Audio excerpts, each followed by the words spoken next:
Bom, vamos lá, tá?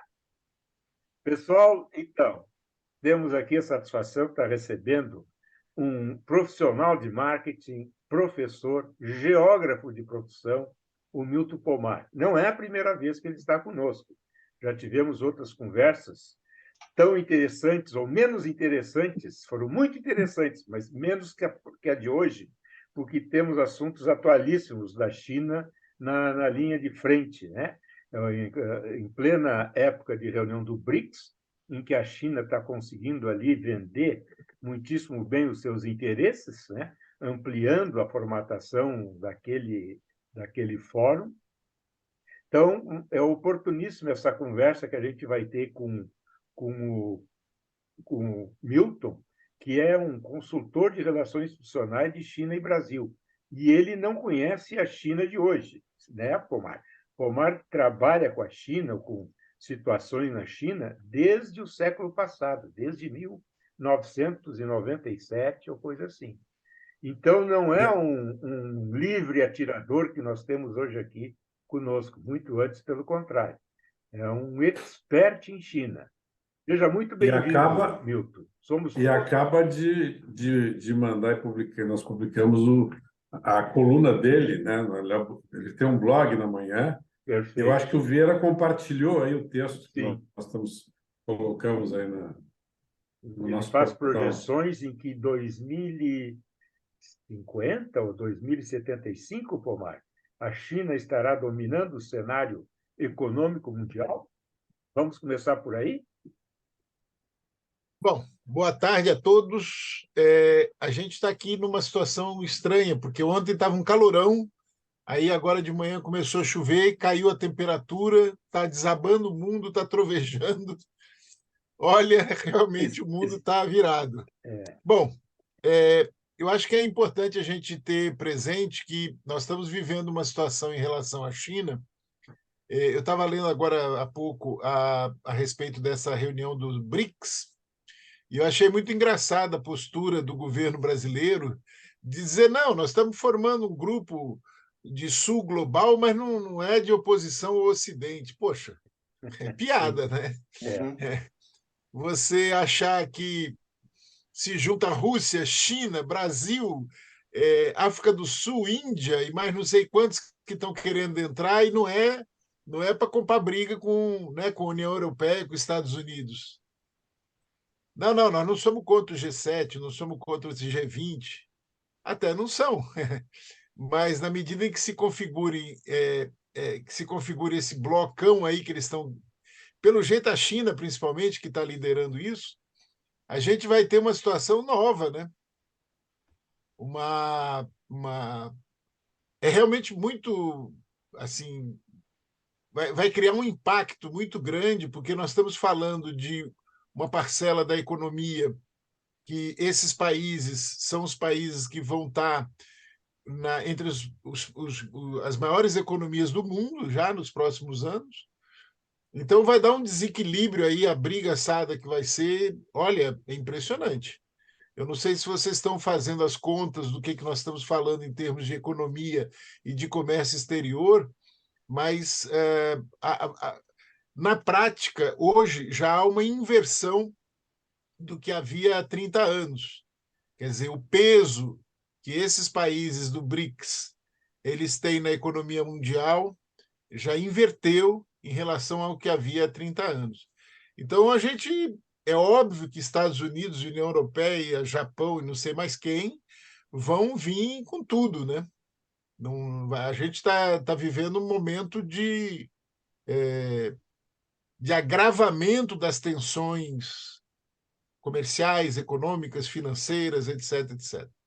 E aí eu acho que uma coisa importante que eu chamei a atenção no artigo que saiu hoje lá no blog, lá na manhã, é o que a China está fazendo com essa questão do yuan, né?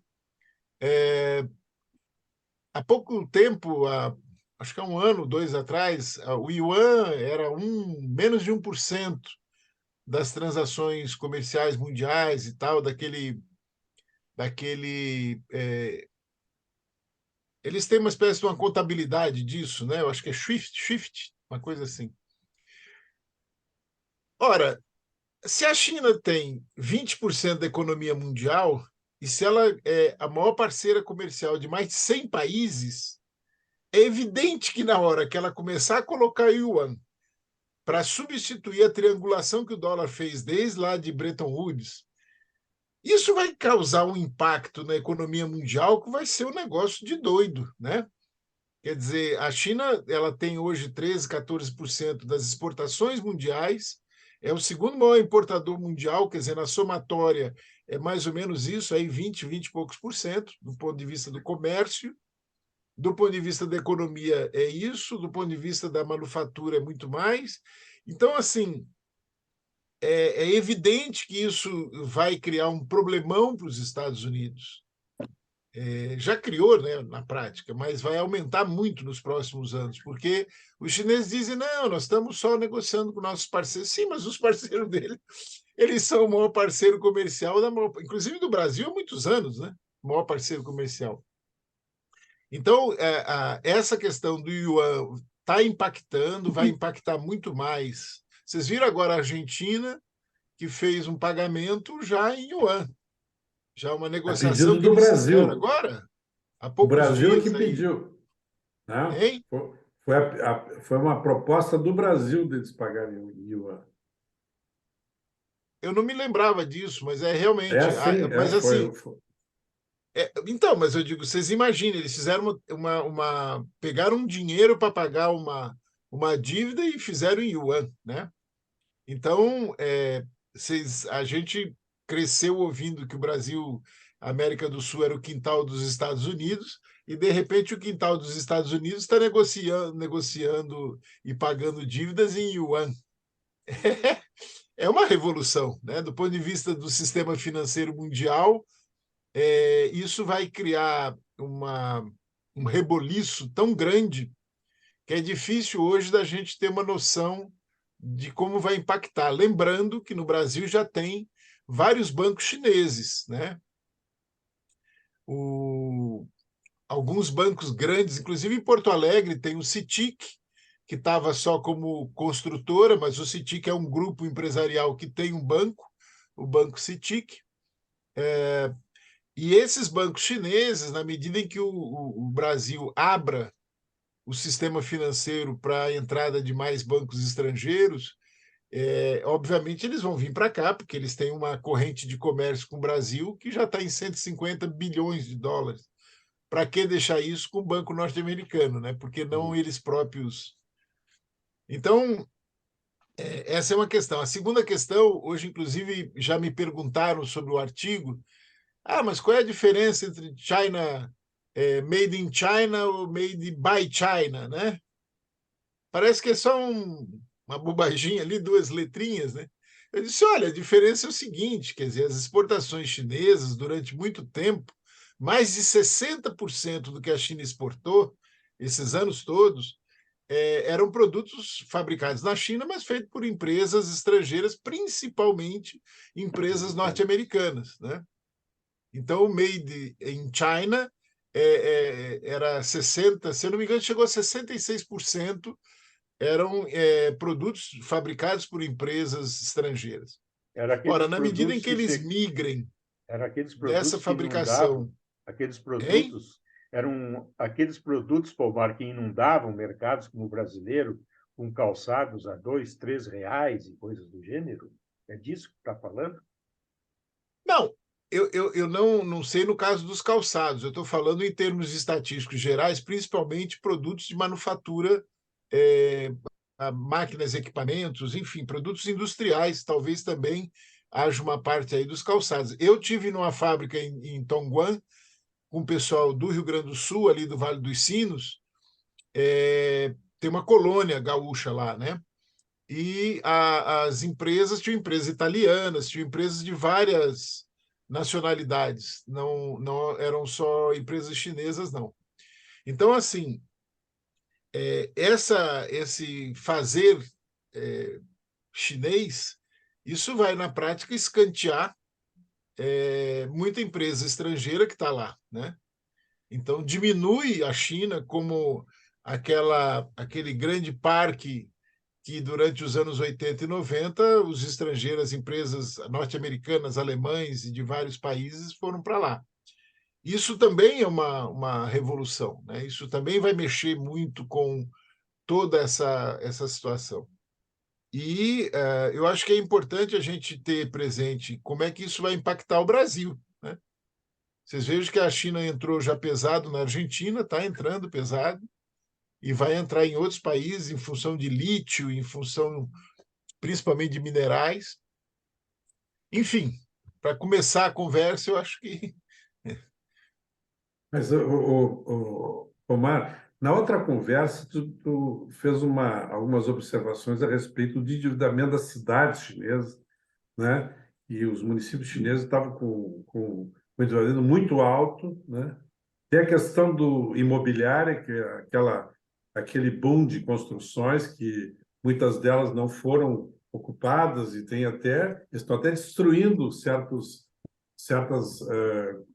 condomínios, né, grandes que eles construíram, porque era uma maneira de empregar, gerar renda e dar suporte ao desenvolvimento, aquele autodesenvolvimento que eles tinham que caiu, né? Como é que é a leitura disso junto com esses movimentos geoeconômicos e geopolíticos que os chineses têm feito na África, aqui na América do Sul e na Ásia, onde é a sua base, né? Bom, são várias questões, né? Na questão imobiliária, eles têm um abacaxi de todo tamanho para resolver, porque eles desenvolveram uma lógica há 40 anos, pelo menos, que está ligada à questão da migração rural urbana. Essa lógica, então, tem todo um processo de planejamento urbano para receber. Eles já tiveram, nesses 40 e poucos anos, foram quase 500 milhões de pessoas que migraram da área rural para a área urbana. Então, vocês imaginem o que isso significa em termos de construção civil, né? Para receber essas pessoas todas, para dar conta de essa demanda todos os anos, e isso manteve a construção civil aquecidíssima, né? Tanto é que durante todo esse período eles consumiram metade do cimento e do ferro, do aço do mundo, e muito em função da questão da construção civil. Agora, o que isso gerou? Gerou excessos também, né? Gerou problemas. E aí a gente teria que ter tempo para falar, mas assim, há uma pressão política para evitar que as pessoas tenham imóveis para alugar, quer dizer, que uma pessoa tenha mais de um imóvel. Quer dizer, isso há uma pressão já há alguns anos. O próprio Xi Jinping já discursou nesse sentido de que não é para ter especulação imobiliária, que não é para ter mais de um imóvel. Aí o que aconteceu? O pessoal começou a se separar para justificar ter dois imóveis. Isso é jeitinho chinês. A gente acha que só brasileiro tem o jeitinho chinês também, né? Então eles começaram a gerou. Não, isso foi notícia. Eu me lembro há alguns anos, isso gerou alguns milhões de divórcios, que na prática eram só no papel, para poder não criar, para poder escapar desse controle do governo, né? E Então, também teve a limitação de filhos, né, que foi para dar uma parada, uma diminuída no crescimento populacional. só que agora já está na situação inversa, né? Eles agora se ferraram, eles estão estimulando que tenha até 3 filhos, mas eu não acredito que vá resolver, porque isso nós estamos falando de gerações, não é uma coisa que em 2, 3 anos você resolve. A China está na armadilha demográfica na China, ela vai entrar num colapso populacional nos próximos anos, que a revista The Lancet, eles fizeram um estudo que eles calculam que a China vai chegar no final desse século com menos de 500 milhões de habitantes. Quer dizer, ela perderia quase 1 bilhão de habitantes nesse período. Então, é um colapso populacional, né? E tem a ver com essa política do filho único, que o Polidoro falou agora, que foi levado muito a ferro e fogo enfim, criou agora uma situação que eu acredito que não tem volta. Que a mudança que ocorreu foi tão significativa, e aí, Polidoro, vai criar uma situação nova, que é o seguinte, quer dizer, o que eles vão fazer com todos esses imóveis que foram construídos e que, de repente, a população vai diminuindo, vai envelhecendo, eles hoje estão com 280 milhões de pessoas idosas. É quase uma população dos Estados Unidos, né? E como é que eles vão fazer? Quer dizer, na prática, vai criar um vazio realmente de imóveis. Muita construção que vai ficar sem comprador, sem quem alugue e tal. Bom, em relação à questão de África e em outros países asiáticos, nesse período, a China continuou investindo em função dessa questão lá do conexão a Rota da Seda do século XXI, né?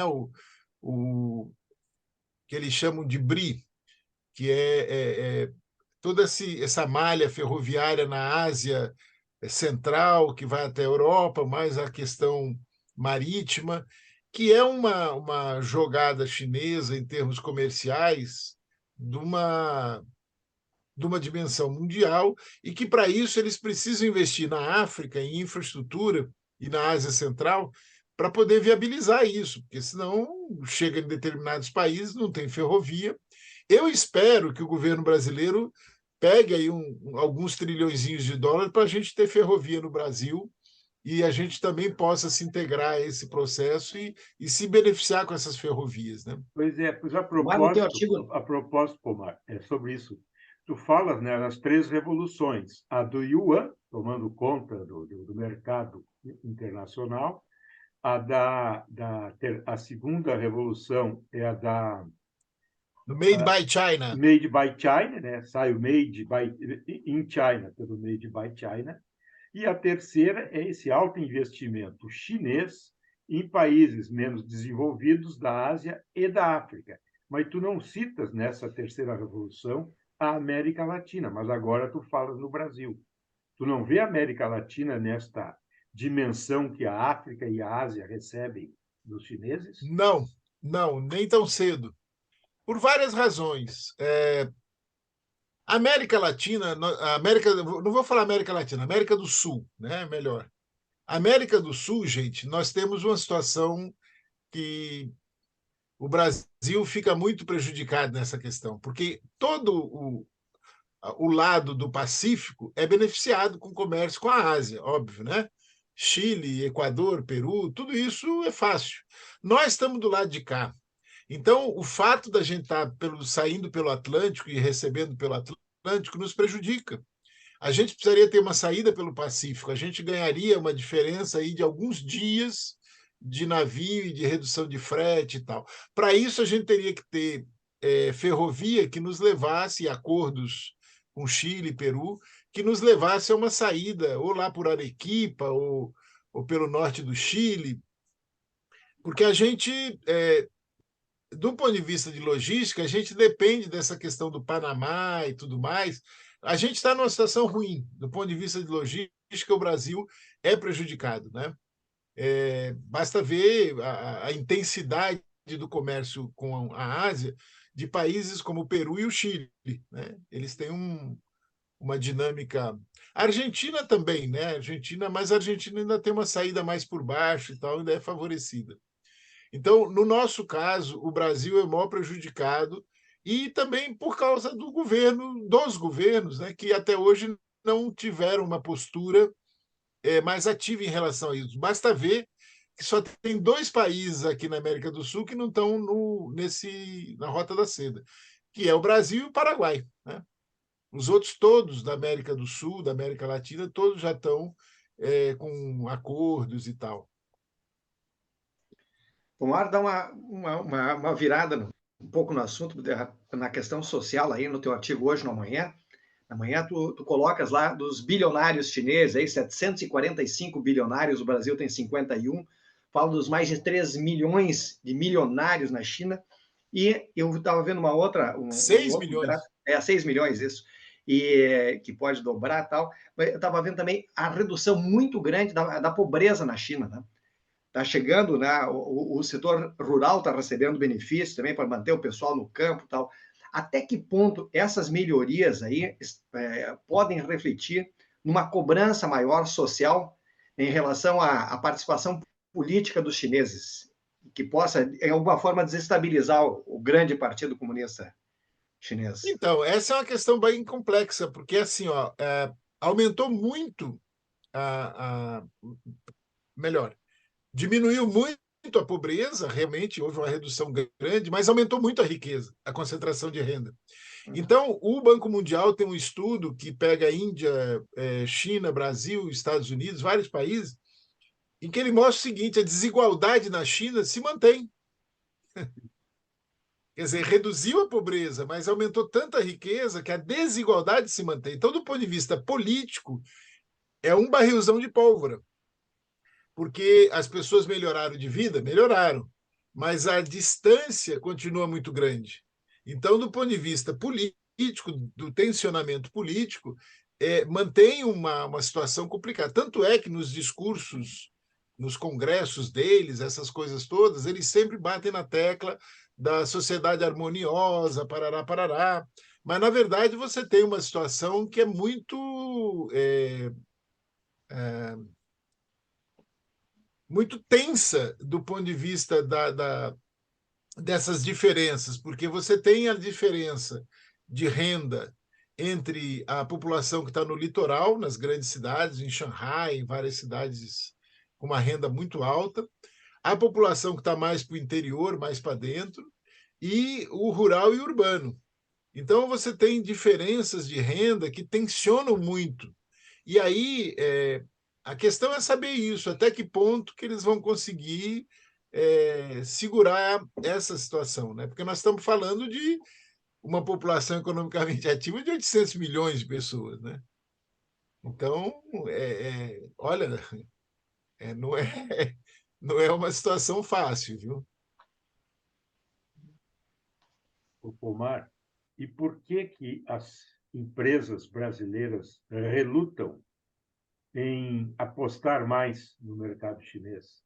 É alguma dificuldade cultural, idiomática? O que Não, acontece? não, não. A minha vida toda eu me bati com isso, porque a gente trabalhando com empresas brasileiras e participando de feiras e toda a minha atividade profissional foi sempre com empresas e aí a gente dizendo para participar de feiras, o pessoal vai lá para comprar, né?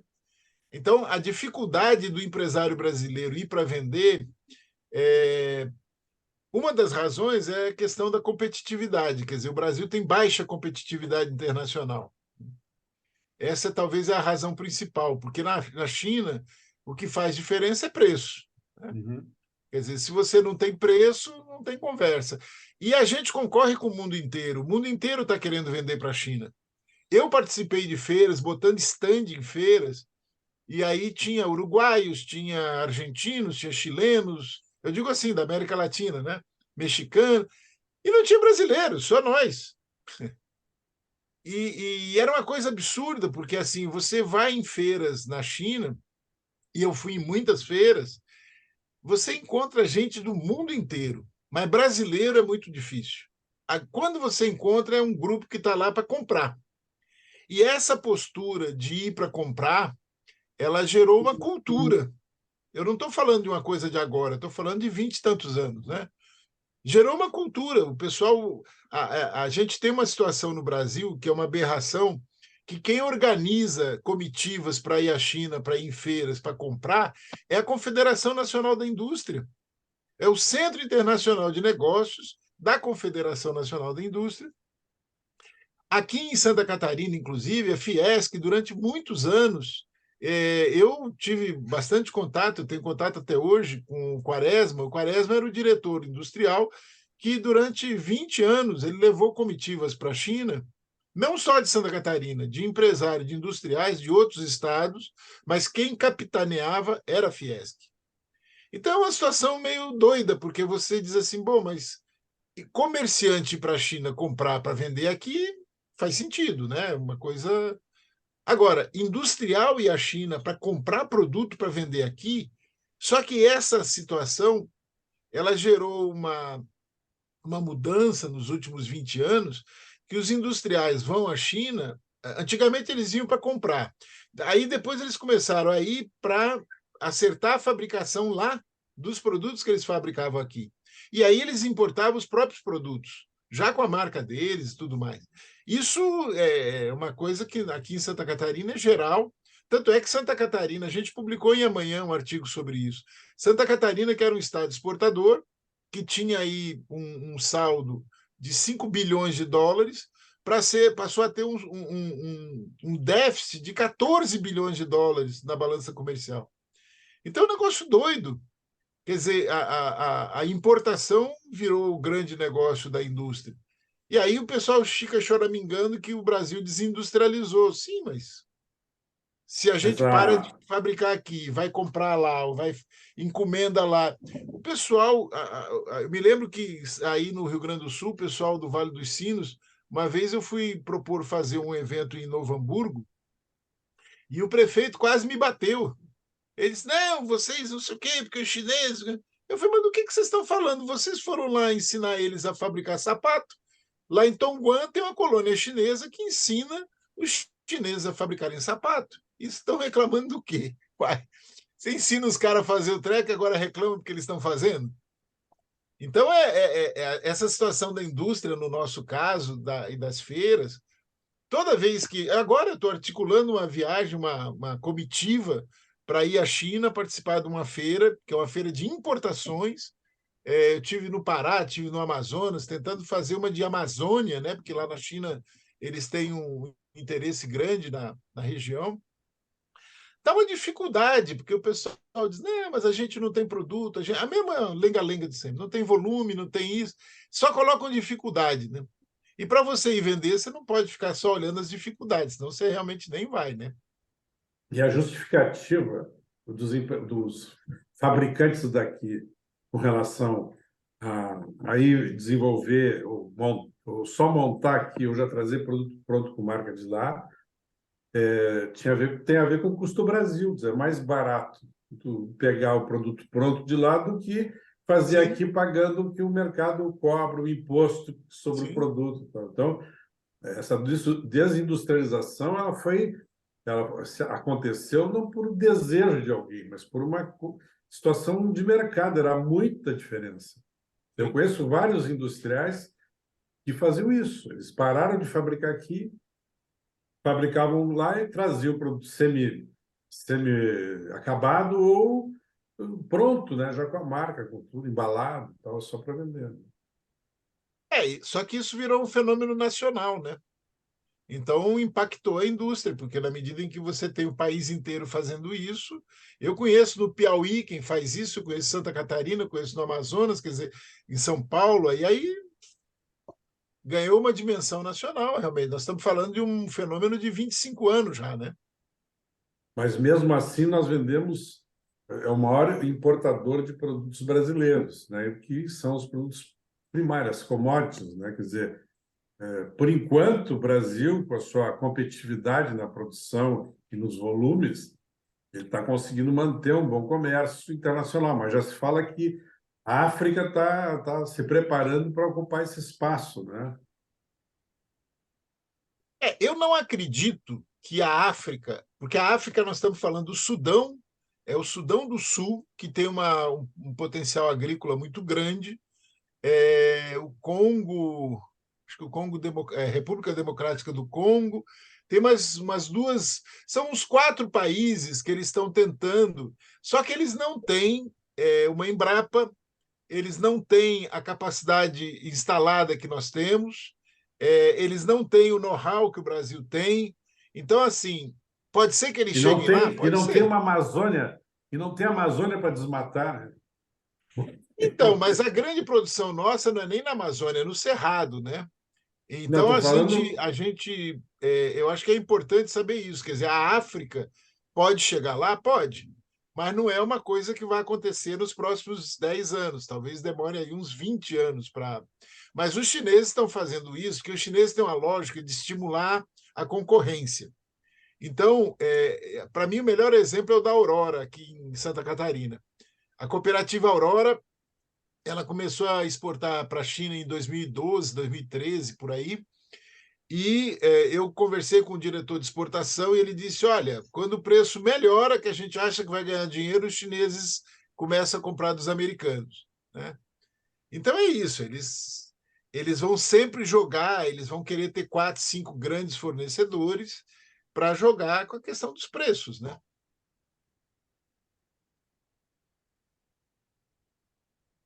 Os chineses sempre foram bons comerciantes, né? Antes dos Historicamente, fenícios, né? antes dos fenícios. Desde muito antigamente. Omar, indo um pouco para o lado sociopolítico, como é que está nesse momento desse socialismo à la chinesa? Como é que se dá a participação do cidadão chinês? O cidadão chinês, tu estiveste quando a última vez lá?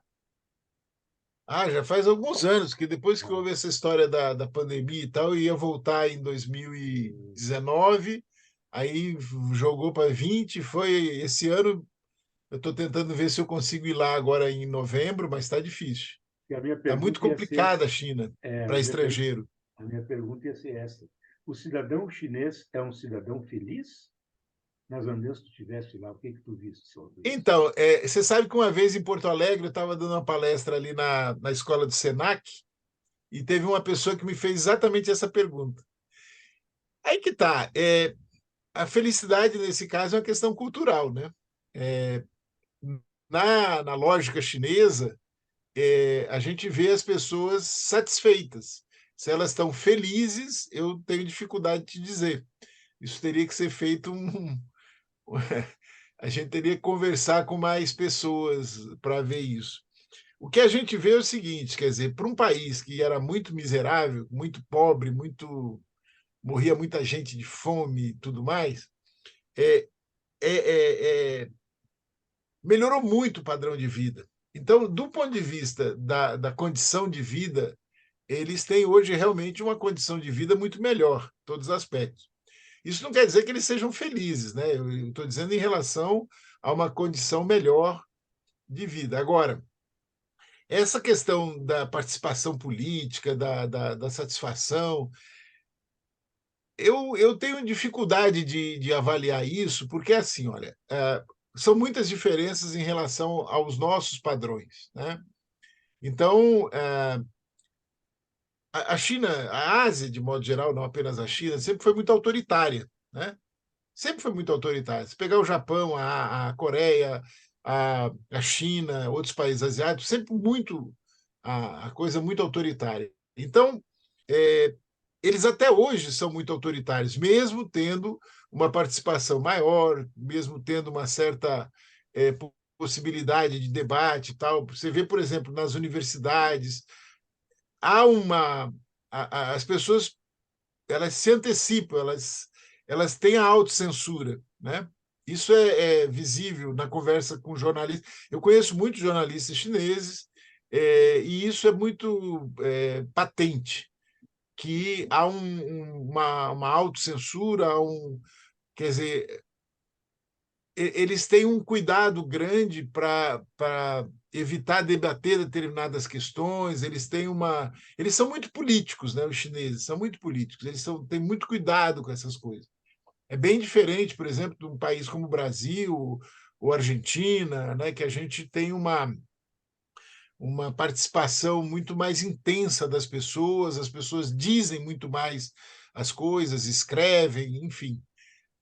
Há uma diferença muito grande nesse aspecto em relação ao mundo ao nosso mundo, né? O mundo que a gente conhece, que a gente convive. Agora, o risco sempre está presente, né? Quer dizer, na medida em que você tem o Partido Comunista tem 96 milhões de membros. Quer dizer, é uma estrutura absurdamente grande, mesmo com um país daquele tamanho, com 1 bilhão e 400 milhões, mas 96 milhões de pessoas num partido é muita gente, né? Mesmo proporcionalmente é muita gente. Então, eles têm um investimento enorme. Para você ter uma ideia, para entrar no Partido Comunista, não é eu quero me filiar e vou lá e me... Não, é um vestibular, né? Tem que fazer uma seleção. Quer dizer, eles selecionam o pessoal, as pessoas fazem cursos, quem está dentro está sempre estudando, sempre fazendo curso, tem sempre seleção, porque é uma concorrência muito grande também, né? E acaba sendo um emprego, acaba sendo uma. Para quem entra na estrutura, que vai trabalhar na estrutura, é uma possibilidade de ascensão, não só profissional, mas ascensão no status quo social, etc. Né? Pomar, eu gostaria de falar, assim, a gente está falando muito na hora de economia, as indústrias, porque a mão de obra de lá era muito mais barata, os caras foram para lá. Tem aquele documentário feito pela família Obama, né, pelo casal Obama, sobre o trabalho, né, que é da China, que tentou fazer uma empresa nos Estados Unidos, levou os chineses, era uma diferença imensa da forma de trabalhar, ficavam Sim, apavorados com os caras, com o sindicato. Então, tem uma coisa também cultural, não é? Eu tive uns 2 ou 3 anos, acho que antes da pandemia, fazendo um trabalho, que era um pessoal da área de usinas, né? Nessa área de termoelétrica e também de hidrelétrica e de outras coisas na base de energia.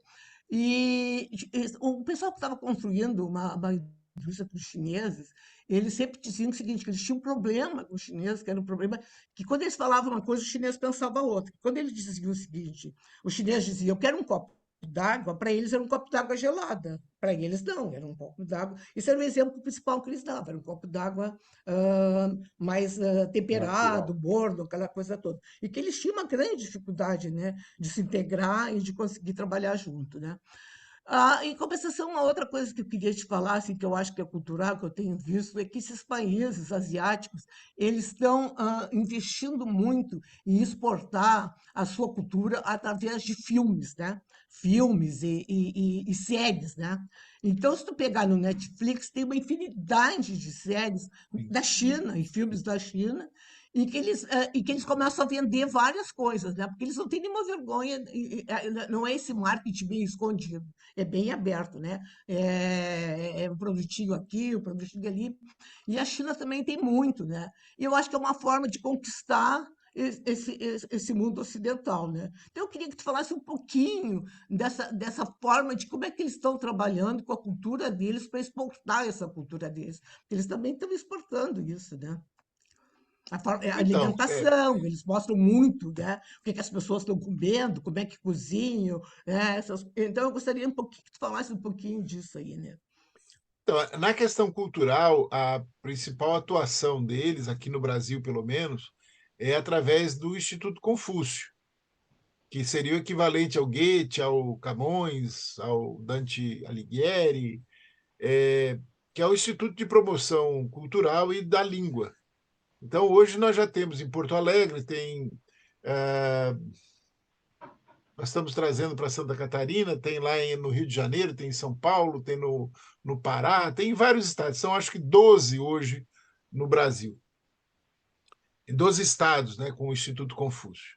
O Instituto Confúcio ele trabalha sempre em intercâmbio com uma universidade. No caso de São Paulo, tem a Unesp, tem a USP, tem a FICAP. Lá no Ceará, a UFC, em Goiás, a UFG, enfim.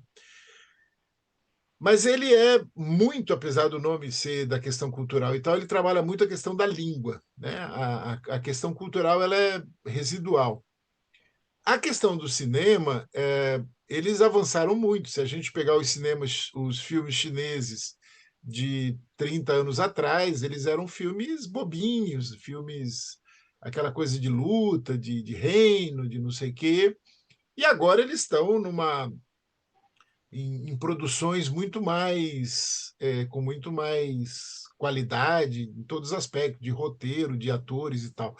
O Jack Chan, que é uma figura assim bastante conhecida nossa, né, pelo tipo de filme que ele fazia, ele era um cara que o tempo todo ele teve a margem da China continental. O mundo dele era Hong Kong, né? E de alguns anos para cá, ele parece que se juntou lá com o pessoal do cinema da China continental. E eu assisti, inclusive, esses dias um filme novo com ele. Me chamou a atenção isso, quer dizer, é um filme padrão norte-americano, né? Bem padrão norte-americano, só que o Jack Chan, e aí você vai ver nos créditos e tal, você vê que tem capital chinês, que tem roteiristas, diretores e tal. Essa área do cinema tem, eu acho, um estímulo também com a concorrência indiana, né, com o Bollywood lá, né? E é uma indústria, né? Quer dizer, eles têm conseguido fazer filmes com bilheterias enormes e tal, mas eu acho que eles ainda têm um caminho grande aí para chegar lá por causa dessas questões culturais, justamente, né? Nós temos um padrão dominante, que é o padrão da indústria cinematográfica norte-americana, a europeia sempre em menor escala, né? Porque tem uma diferença importante que a gente tem que lembrar, que é o seguinte, quer dizer, o cinema europeu, por exemplo, ele sempre foi muito do diálogo, a- as cenas mais lentas e tudo mais, e o cinema norte-americano é um cinema da velocidade, do tiroteio, da das ação. perseguições de carro, né? Tem toda uma. E os chineses entraram nessa também. Eles vieram muito mais para o lado norte-americano do que para o lado europeu, em termos de estilo cinematográfico, né? Uma área que eles talvez avancem nos próximos anos é a questão musical, da música, né? Porque eles ainda não conseguem, nesse aspecto, entrar muito em função da questão da língua. E em relação a isso que você falou, Núbia, de compreender, a primeira vez que eu fui à China, a minha intérprete falava português de Portugal. E eu sofri muito, porque eu não conseguia entender o que ela dizia. Porque o português que ela dizia, para mim, era uma outra língua, né? Aí eu comecei a me dar conta que não é só o que ela dizia com aquele sotaque carregado, né, de português de Portugal. Era também a maneira como ela construía as frases, essa lógica que você falou do raciocínio. E eu cheguei à conclusão de que o chinês tem muito essa lógica portuguesa. Tem até aquele livrinho do Mário Prata, né, esse que faz favor, do período que o Mário Prata viveu em Portugal, e que ele conta alguns episódios. É difícil para a gente se comunicar. Lógico, eu estou muito tempo trabalhando com a China, então a gente já consegue trabalhar na sintonia deles, né? Mas para quem nunca foi, para quem nunca teve contato as primeiras vezes, é um sofrimento. Porque realmente você diz uma coisa, eles entendem outra. E não é a questão da língua, é a questão da lógica de pensamento, né? Que eles têm um pensamento mais holístico, que o pessoal diz, né? Então, isso gera problemas de comunicação terríveis, impasses, é uma coisa. Por isso que na China eu sempre utilizava intérprete, porque assim, mesmo que você fale, o cara ela fala inglês, você fala inglês, tal, todo mundo fala inglês bem, né, uma qualidade boa. Se você não tiver alguém que na hora do aperto vá fazer a tradução cultural, não é a tradução da língua, é cultural, às vezes dá problemas. Eu já vi algumas situações bem complicadas por causa disso. Então, realmente faz muita diferença a compreensão da maneira como eles pensam, né? Tu Mas sabe que Agora, eu trabalhei um tempo. Desculpe, já vou soltar a polizada. Eu trabalhei um tempo com uma repórter que tinha vivido na China há muitos anos, né? Então ela adorava, queria voltar, inclusive sabia falar mandarim, mas sei lá o quê. E tem uma história que eu acho ótima, só para aliviar um pouquinho aqui. E era uma outra menina que também que trabalhava lá, jornalista, e que estava lá me procurando um namorado, né? E aí, um dia foram numa festa, sei lá o quê, e ela encontrou um chinês maravilhoso, o cara era professor da universidade, sei lá o quê, estava encantada. Assim, agora me ajeitei, né? E aí ele resolveu dar uma carona para ela até em casa, né? Até a casa dela. E ela ficou maravilhada e começou a falar com ele dentro do carro, e ele fazia Só que daqui a pouco ele disse para ela: fica um pouquinho quietinha, porque eu não consigo dirigir e falar contigo ao mesmo tempo. Aí ela disse: bem, então, a coisa que terminou aqui. Porque, sabe, falava inglês, na verdade, estavam falando inglês, ele não conseguia falar uma outra língua e dirigir ao mesmo tempo. Dois pensamentos juntos não dava, né? Eu gosto tanto dessa história, eu acho maravilhosa. Eu ria que nem sei, né? Mas tem muitas histórias desse pessoal que foi trabalhar como jornalista na China, que tem vários livros, que é ótimo, realmente. Essa coisa cultural. Assim. Sim. Só Omar, para só uma questão aí que a Nupes estava falando, da questão cultural, né? Nos filmes aí, eu tenho visto o filme chinês e coreano, tem muito protagonismo deles na questão mundial. Eles agora estão salvando a Terra em vários momentos, aí viraram Estados Unidos aí como salvadores Sim. da pátria. Isso aí certamente é bancado pelo governo, né? Eu entendo como isso, ou não tanto. Não, não, veja, você tem uma lógica hoje de empresas, porque, veja, você fazer um filme num país que você pode ter, sei lá, 100 milhões de espectadores para um filme, é um negócio, é um grande negócio, né? Você tem aquelas estrelas, né, os grandes diretores chineses e muito famosos, tal, que realmente têm filmes. E tem toda uma geração. A questão coreana é diferente. Eu, inclusive, não consegui assistir aquele filme coreano famoso, que ganhou, acho que, o Oscar e tal. Eu me senti mal no filme, que é uma família que eles. Parasita. Os Parasitas. Aquele filme me fez mal. Eu não consegui assistir o filme todo. Eu fui ficando tenso com a. É incrível isso, né? Mas eles conseguem. Porque, enfim, há uma indústria de cinema coreana também muito forte, mas com diferenças do ponto de vista de roteiro. Os chineses trabalham muito ainda com aquela coisa deles, das dinastias. Eles têm muita história para contar, né? Imagina, né? 5.000 anos, você tem ali roteirista, vai faltar roteirista para tanta. Mas eu acho que essa história deles seguirem o padrão norte-americano, né? Do blockbuster, né? Essa coisa toda de ação, de não sei o quê. Eu não sei, eu acho que tem questão de mercado, né? Eles estão tentando encontrar mercado. Então, eu não acredito que haja, por exemplo, o governo banca quando os chamados filmes patrióticos, os filmes que interessam ao Uhum. governo, como agora esse da guerra mesmo, né? Que eles têm tem até uma sequência.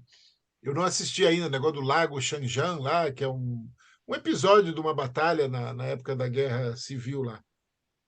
Mas os outros filmes são filmes da indústria, iniciativa privada mesmo, né? O pessoal fazendo para ganhar dinheiro mesmo. Bom, então vou aproveitar para fazer uma segunda pergunta em relação a isso, que é o comportamento de cada um, né, dos asiáticos e os brasileiros. Aí eu tive a oportunidade de conviver com estudantes à época, né, mas já eram profissionais, né, do Japão, né, da Tailândia e da Coreia. E eles tinham um senso de país, né, eles eram, né, muito patriotas, né, eles gostavam, amavam o país e se prontificavam lá, por exemplo, eles faziam uma brincadeira que brasileiro só tinha. À época tinha muita gente estudando pelo CNPq, CAPES, a minha bolsa era do Conselho Britânico, e eles perguntaram assim, por que tem tanto brasileiro velho estudando? Eu disse, como assim velho? Né? Pessoal de 50 anos à época. Né? E aí eu fui ver, na verdade, é o seguinte, muita gente ia lá no final da vida universitária para se aposentar, fazia 4, 5 anos de doutorado e se aposentava. E eu perguntava, mas com vocês como é que é? Eles chegavam até os 30 anos para fazer um doutorado, porque eles tinham que trabalhar mais 30 anos para o país. E eles achavam isso absolutamente normal, era a contrapartida pelo investimento que o país fazia neles, e eles se sentiam comprometidos. Esse compromisso existe também na China, ou existia, e é uma coisa atual ainda? Bom, veja bem, vamos. Tudo está mudando, né? Está tudo mudando. Isso que você falou era uma realidade muito forte no início dos anos 2000, né? Ainda era possível perceber isso, porque tem uma coisa, eles trabalham muito isso que você falou do nacionalismo, né? Do meu país, de fazer, de construir, enfim. Agora, você tem uma geração, essa geração que hoje está na universidade, que é uma geração muito individualista. Muito eu quero o meu, quero me arranjar, quero ter, né, um apartamento, quero ter um carro, quero ter não sei o quê, vou para fora. Eles são muito carreiristas, né? Essa geração agora que está na universidade, que está saindo da universidade. Eu digo o pessoal que hoje está com entre 20 e 35 anos, que é uma faixa assim que eu convivi bastante. Eles querem se arrumar. Eles podem até da boca para fora fazer isso que você falou, de não, porque tal, porque eu tenho que dar o retorno para o país e tal. Mas na prática, você convivendo, você tendo uma convivência mais próxima, mais íntima, digamos, né? Eles confiando, eles querem realmente emprego, carreira. Tanto é que, por exemplo, quem ousa pensar em ter filho é tipo assim, quando tiver 35 anos, né? Primeiro eu quero terminar o curso, eu quero conseguir um emprego bom, eu quero ir para fora, eu quero isso, eu quero aquilo. Porque essa é uma das armadilhas, né, da questão do filho único. Você tem uma geração na China de filho único. São dezenas de milhões de jovens que foram criados como eles chamam de príncipe, né? É o príncipe. Então é avô, avó, avô, avó, e pai e mãe em torno de uma criança. Então, tem uns que são insuportáveis. Tá entendendo? Eu convivo até hoje com. Eu tenho parceiros meus que são chineses, que estão hoje com 35, 40 anos, e que é isso, é filho único. Então, você está até nesse aspecto, você tem que tomar cuidado, porque é muito mimado, é muito. E fica muito individualista também, né? Então, essa questão que talvez fosse válida, eu não sei em que ano que foi isso que você falou, essa Na tua. década de 90. Pois é, na década de 90, a doutrinação ideológica era muito mais forte. Não só na China, em todos os países havia uma. E isso foi diluindo, né? Isso foi diluindo. Então, a competição no mercado profissional é muito grande, né? Você imagina, cada vez que se forma na China 11, 12 milhões de estudantes que entram no mercado de trabalho, eles querem. Você já pensou você além do mercado de trabalho, a dinâmica normal do mercado de trabalho, você tem que ter emprego para 10, 12 milhões que se formaram e que têm toda uma expectativa, uma carga de expectativa. Pô, eu estou formado, sou médico, sou engenheiro, sou não sei o quê, eu quero ter um. Né? E aí, essa coisa do país e tudo mais, isso eu não acredito que seja mais tão forte como era nos anos 90. Eu acho que houve uma mudança bastante grande, até porque você tem que lembrar uma coisa importante. O mundo globalizou nesse período, né? Essa coisa de país, de fronteira, de não sei o que, isso também deu uma diluída, né? E na medida em que eles vão para fora fazer mestrado, doutorado, aprendem 2, 3 línguas, lógico, tem a coisa da cidade natal, do país e tal, mas isso também deu uma diluída, eu acho que no mundo todo, não só lá, né? Eu vejo pelos meus filhos mais novos, eu vou para o Canadá, eu vou para não sei aonde. Então, essa coisa de país deu uma. abriu muito a fronteira, né? Esse processo todo de Até no globalização. Rio Grande do Sul, até o Rio Grande do Sul foi afetado por isso. Sim, é verdade, é verdade. O Rio Grande do Sul é o estado que mais perdeu população por causa da migração, né? Do Brasil inteiro é o Rio Grande do Sul.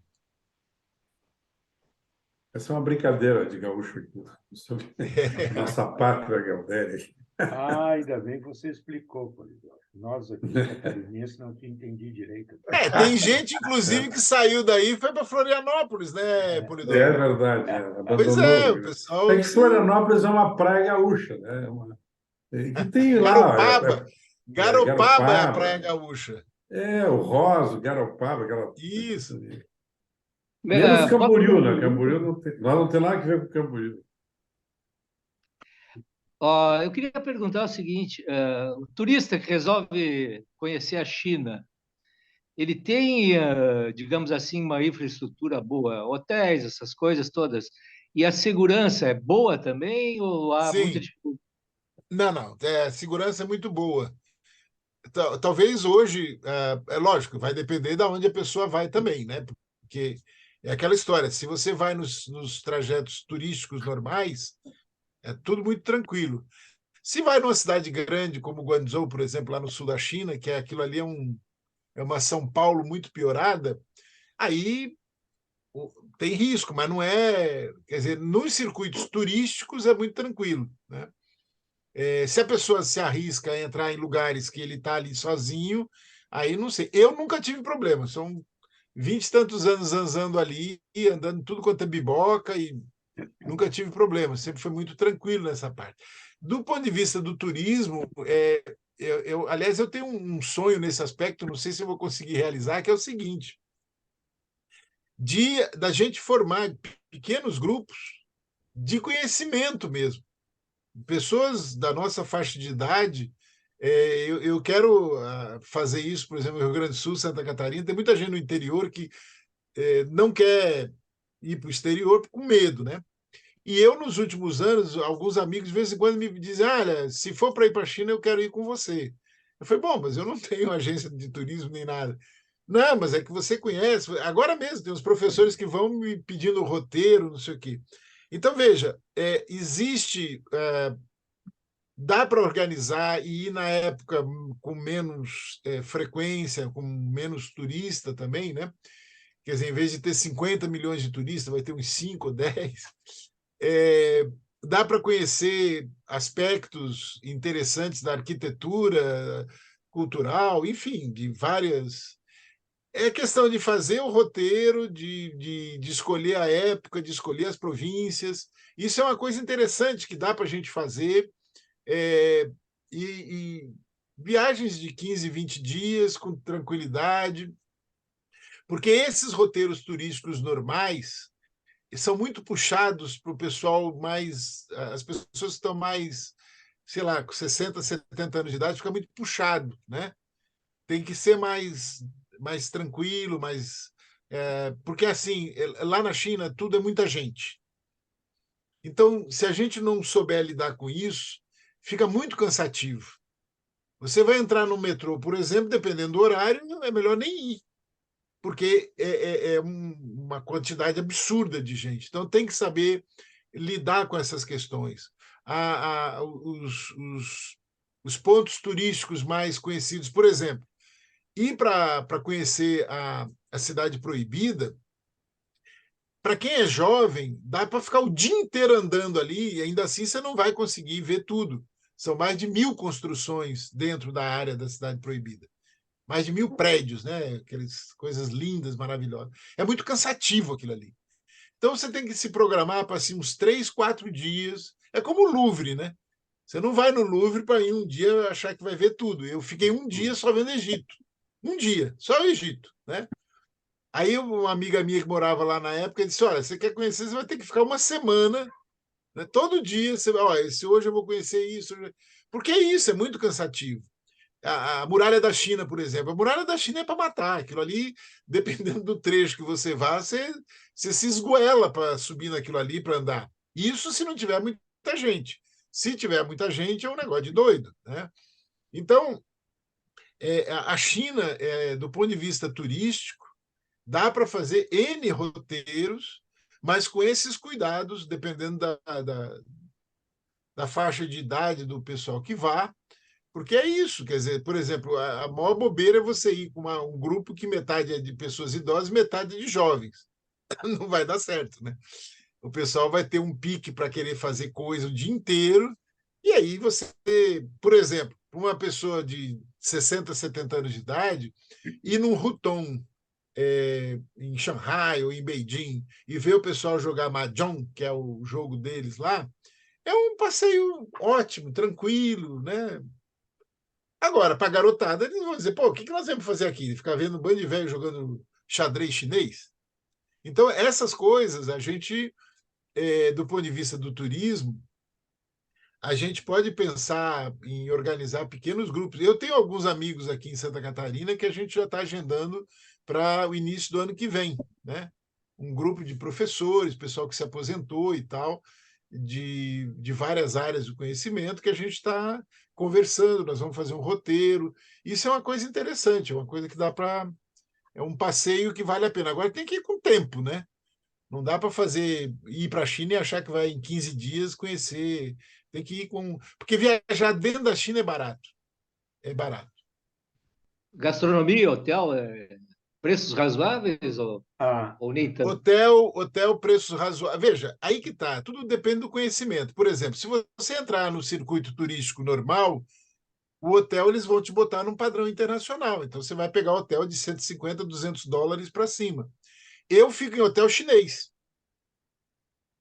Não, não tem nada que proíba a gente ficar em hotel chinês. Mas o hotel chinês que a gente fica é um hotel que você vai pagar $80, talvez até menos, né? Mas eles dizem, isso aqui não é para estrangeiro. Não, não é para estrangeiro porque tem que ter alguém que fale chinês. Um ou outro vai falar alguma coisinha de inglês lá dentro. Eu apanhava um monte. Eu dizia, bom, se eu te passar mal aqui, eu tô fodido, né? Porque se eu chamar o cara pelo telefone, não vai entender nada. a Sônia Mas, enfim, Bride, a a Sônia, comida é baratíssima, viajar de trem na China é barato. Você pode viajar a China inteirinha de trem, trem confortável, é barato. Enfim, é possível fazer uma viagem de um custo baixo, tendo esse planejamento, tendo esse conhecimento de ir, né, definir onde vai e tudo mais, o que quer conhecer, né? eu me lembro, a Sônia Bride escreveu um livro, ela morou uns 3 anos Lauei. ao Ela Elauê. morava lá na época que eu estava morando também. E eu me lembro que uma das coisas que ela muito pontuou ali é exatamente essa dificuldade de se comunicar, que mesmo em hotéis 4, 5 estrelas, era uma dificuldade enorme encontrar alguém que falasse inglês. E que inclusive ela conta um episódio que ela chegou tarde da noite e tal, e queria comer alguma coisa e perguntou para o funcionário: Do you speak English? E aí o funcionário: Yes, English. Lá, I would like to, e o funcionário: Yes, English. Aí é esse aí, exatamente. Um belo livro. Quem não leu, sugerimos a leitura, né, ô Mário? Uma bela de uma leitura, porque ela conta muito esse tipo de caso. Nesse caso, do que ela queria um sanduíche, a dificuldade foi tão grande que ela desistiu, foi para o quarto. Aí, mais 2, 3 minutos depois, o funcionário bateu lá com um cardápio e pediu para ela, English, English, para ela apontar o sanduíche que ela queria. Aí ela apontou, eu quero esse aqui. Aí veio, 5, 10 minutos depois, veio o tal sanduíche. A dificuldade grande que ela se queixava também é que o intérprete, pô, Marco, tu deve ter vivido isso também, o intérprete ele traduz, eu não me lembro o quê, mas uns 15, 20% do que o chinês fala. Então, ela, muitas vezes, ela ficava aflita, querendo fazer uma reportagem, ouvia a fonte falar, e a fonte falava lá 3 minutos, o intérprete sintetizava aquilo em 10 segundos. Então, era uma coisa de louco, ela disse isso. Aí tem um aspecto importante que a gente precisa entender de China, que é o seguinte: o que ela conta é de 2007. A China mudou muito nesse período. Então, se vocês forem nas maiores cidades chinesas, em qualquer hotel que vocês ficarem, em qualquer restaurante maior que vocês forem, vai ter gente falando inglês muito bem. Se vocês tiverem. Eu passei esse tipo de situação, eu me metia, eu viajava sozinho, aí eu chegava num lugar, ninguém. Era tudo escrito em ideograma. Aí o que eu fazia? Eu criava um problema. Eu começava a falar em português com uma guarda, uma policial, ela enlouquecia comigo, chamava não sei quanto, juntava uma roda, aí aparecia uma estudante que falava inglês. Aí pronto, eu resolvia a coisa, né? Então, assim, tem muito essa coisa de você ter traquejo de viagem, né? Eu passei dificuldades, passei, mas assim, a gente sempre, o fato de você viajar muito, também te dá essa. Eu acho que o importante hoje é o seguinte: eu, por exemplo, isso eu sempre oriento nos cursos, nas palestras, olha, tem que ter um glossário.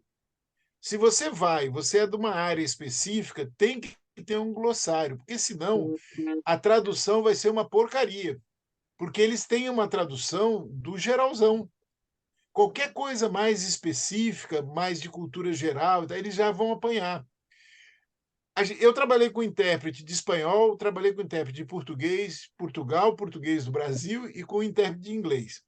Então, a gente vai aprendendo também a importância dessa coisa de como lidar com o intérprete. Você está falando de 20%, você imagina, eu uma vez uma comitiva com o governador de estado, numa universidade, que ia ser assinado um convênio, a tradutora fez uma tradução no joelho de um documento. E eu saquei que aquilo ali não era o que... Aquela coisa de macaco velho, né? Foi muito rápido. E aí eu peguei e disse, lê para mim o que está aqui. E aí ela se embananou, ela tinha feito um pastiche. Quer dizer, ia criar um problemão aquilo ali.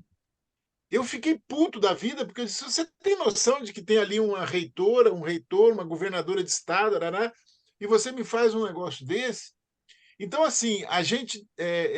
bom, vocês imaginem levando comitiva e trazendo comitiva que eu já passei nessa vida. Mas, assim, a questão do intérprete, eu acho que é importante a gente ter presente o seguinte, que a gente precisa ter paciência e aprender alguns macetes na hora de você estar com a pessoa e dizer, olha, isso aqui, você entendeu bem o que eu te expliquei? E, sabe, tem que ter paciência, não dá de ser uma coisa rápida.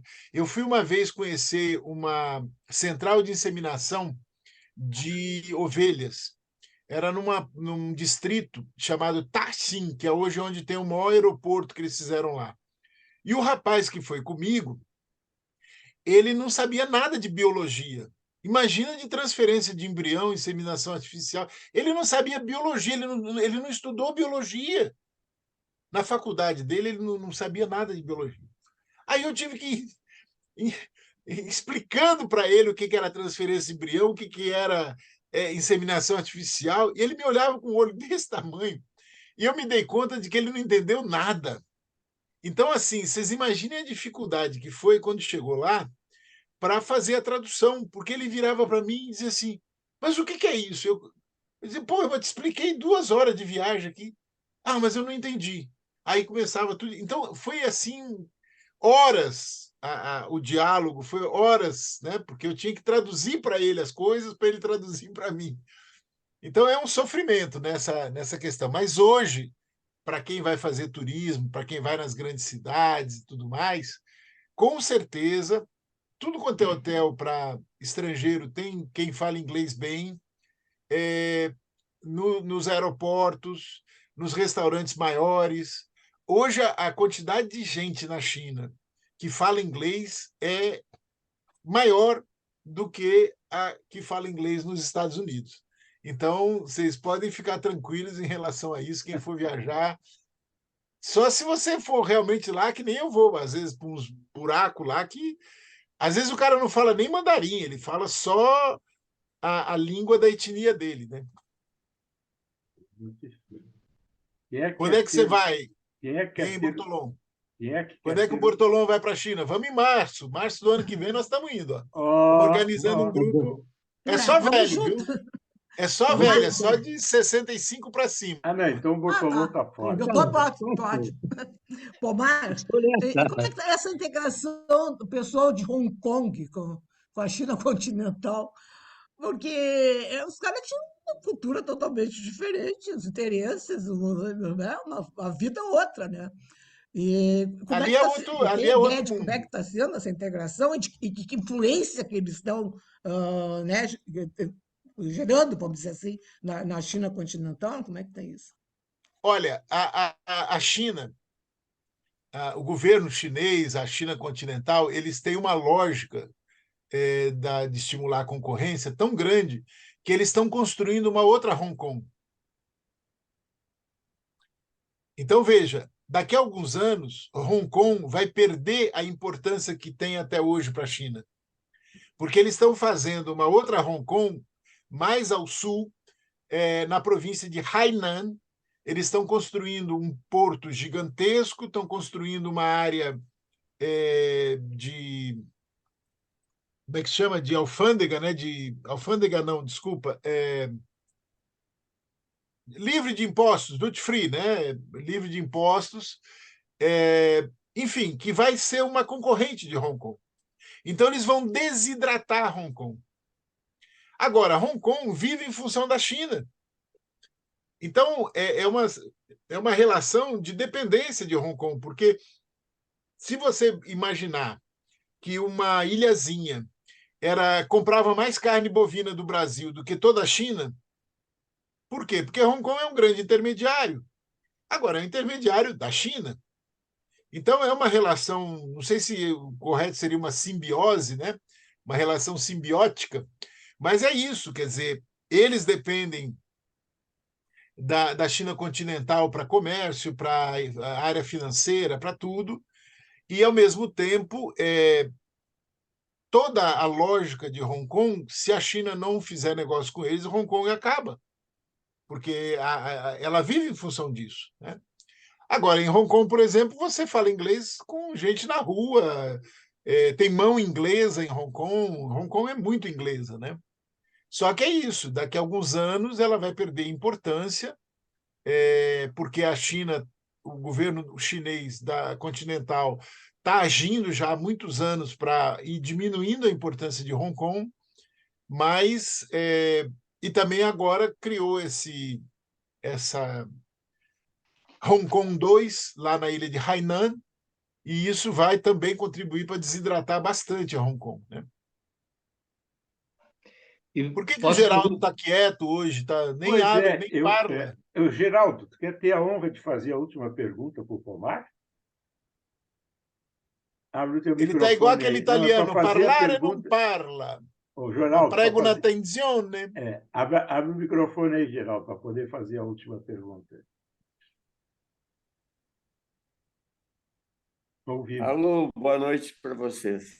Eu estou assim imaginando isso aí eu não sabia, uma nova Hong Kong, tá louco. Mas posso fazer uma também, antes de Pode, terminar? pode. Para quem vai, por exemplo, especificamente a Hong Kong, as exigências burocráticas são tão grandes como ir a Beijing ou Xangai ou não? Não, veja bem, quando você vai a Hong Kong, é como se você estivesse indo à China, né? Exato. A diferença é que Hong Kong ela é mais... Tudo é mais fácil em Hong Kong, como Macau também, né? Agora, sim, se você vai como turista, não tem nenhuma grande exigência. Você tira o visto e acabou. Essa coisa de exigências e tal, não tem isso. É óbvio que durante o período da pandemia, até agora ainda estava, né, complicado com a história das restrições e tal, mas o visto que eu vou tirar agora de novo é um visto de 5 anos. Então, você pode ficar até 90 dias. Se você vai para negócios é uma coisa, se vai para estudar outra, se vai para trabalhar é complicado. Se vai para turismo, é bem tranquilo. Então, não é... E aí aquela coisa, o macete é o negócio das duas entradas, que às vezes a pessoa vai para Hong Kong e pega uma entrada só no visto, e aí esgota a entrada ali. Então, se você vai a Hong Kong e depois vai para a China continental, você tem que pegar o visto, pedir o visto com duas entradas, porque você vai entrar em Hong Kong e depois vai entrar na China continental. Tem essas... Mas é macete, isso aí é questão de E com Então, tá. Macau é a conversar. mesma coisa ou não? Hein? E com Macau é a mesma coisa? Sim, sim. É porque tanto Macau como Hong Kong são regiões administrativas especiais. Elas duas têm o mesmo tipo de regime jurídico e tal, né? Por exemplo, se você estiver na China e venceu o período do teu visto, 90 dias, para você ficar lá dentro, aí você sai, vai a Macau, entra de novo. Eu fiz isso algumas vezes. Bom, Perfeito, então, obrigado. Bortolô, nessa viagem que nós vamos fazer para a China, teremos o Pomar como nosso grande consultor. Inclusive, a partir do mês que vem, vamos providenciar nos vistos, tá, Núbia Silveira? Pomar, muitíssimo obrigado. Grande conversa, inteligente, brilhante. Antes desta viagem em março, nós vamos ter que voltar a conversar aqui. Tá? Muito obrigado pela sua disponibilidade e voltaremos a conversar. Obrigado, Pomar. Um abraço. Numa próxima. Ok. Até Grande logo. abraço.